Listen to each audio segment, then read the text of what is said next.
welcome to Yates Makes. A while back I posted a video on making collagraph plates out of cardboard, doing rubbings from them to then transfer into this kind of pop inspired print. Well, I got this message from Laurie, I might have missed it, but did you show the Procreate steps to make the pop drawing from? So Laurie, to answer your question, no, you didn't miss anything. I didn't include the steps in that video because there was quite a lot to get in, but this video is for you and anyone else interested. So on the left is my kind of preference, takes a little longer. On the right is the really quick 30-second edit. Let's have a look at both. Okay, the 30-second edit first. So you've got your photograph open in Procreate and go to my first step. So you see the little wand tool up on the top left, click on that, down the list, halftone and layer. Now at the bottom you're going to see three options, screen print, newspaper, so on. Any of these three will work. Select one and then scroll left and right to change the intensity of that or the size of the dots in that filter.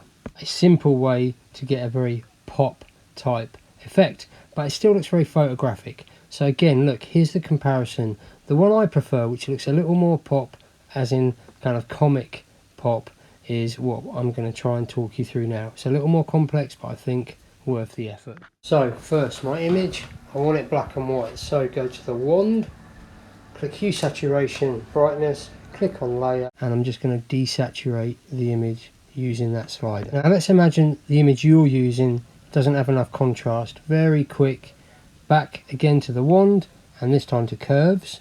Select layer, and then you'll be presented with this little box that you can drag your pointers around. You can even add more pointers along the straight line. You can bend it. You will soon get to grips with that to increase or decrease the contrast in your image. Okay, on with the pop image. So up to layers palette, I'm going to click on the plus. I need a couple of extra layers. So just click that a couple of times and you should find you have a couple of layers to work into. Now I'm going to go back to my original layer, which is layer 1, and I'm going to just take some of the opacity out of it by clicking on the N and then sliding down a few percent. Okay, back to layer 2 in my layers palette, and I'm going to work on the black. Now I'm going to use a selection tool to draw with. So the little S there up at the top gives me my selection tools. I'm going to choose freehand and I'm going to draw with this selection tool. So here I am drawing a simple black shape first all the way around and tap on the dot to secure that selection. You can keep going multiple times with this. As long as you keep tapping your dot, you can have multiple different areas selected at once. So I'm just simplifying as best as I can these black shapes first. Up to my brush menu, make sure black is selected in my colour picker up on the top right, the little dot, and then I can just simply colour it in with a big brush. So on I go again, back to my selection tool, freehand under the S, and I'm just going to do this in chunks like a jigsaw. Select an area, back to brush, paint it in. Okay, going to do a nice big area now of the hair. I can always work into this if I want to later, colour that in. You can two-finger pinch to get zoomed right in to some of these details. Again, as I said before, tap on the dot and you can do multiple selections, paint a few in at a time. So here, one more look and another one there, and then I'll paint all sort of 5 or 6 of those in at once. Back to the brush, paint it in, hey presto.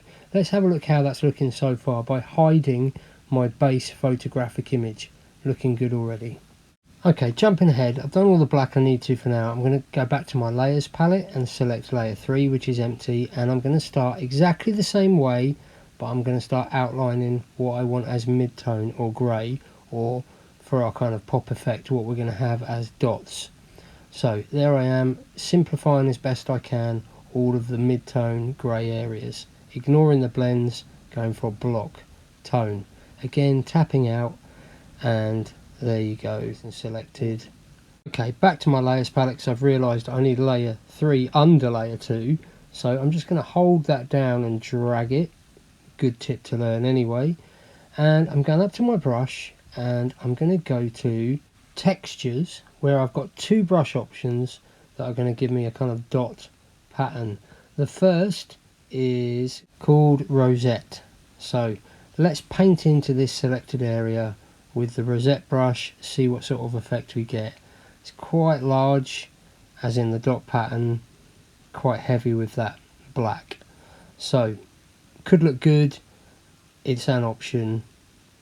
Paints nice and neatly into that selected area for your grey. So another brush, I'm just two finger tap to undo that, is decimals. So decimals again is going to look quite large, but still could be really effective. As you'll see now, gives you quite a heavy tone. So that's another way of getting a pop pattern in there. Probably my best advice though is to import a dot pattern or an image of a dot pattern from another image file.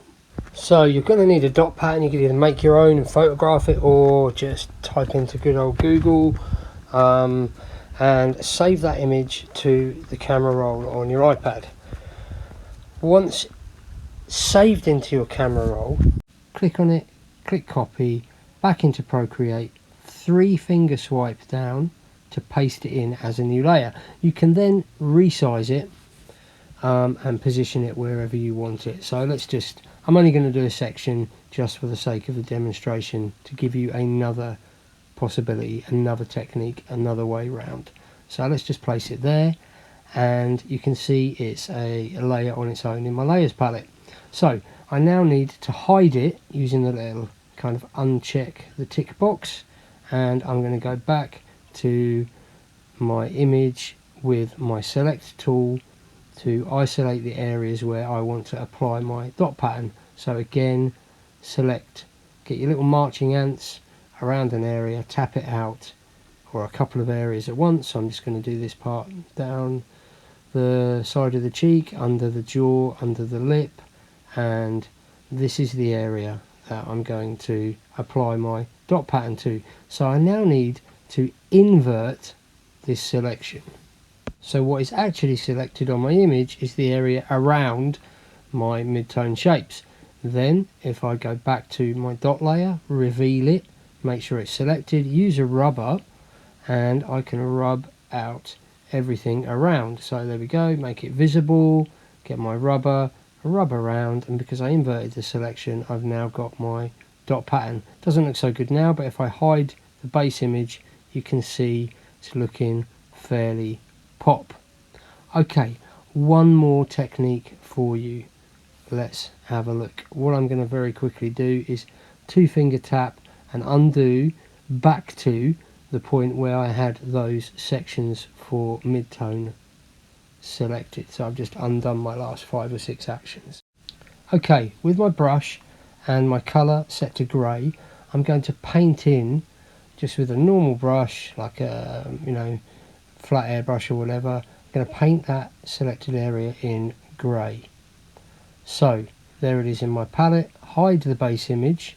I've hidden my dot pattern as well that I imported, just so that's out of the way. Now here is what I think might be your best option.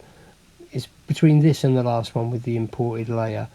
If you now go right back to the start of this tutorial and to this grey layer, okay, I'm just adding a couple more selected areas for grey just for the sake of the demo. So I'm doing the top lip and a bit of shadow on the bottom lip, tap those out, paint those in grey again.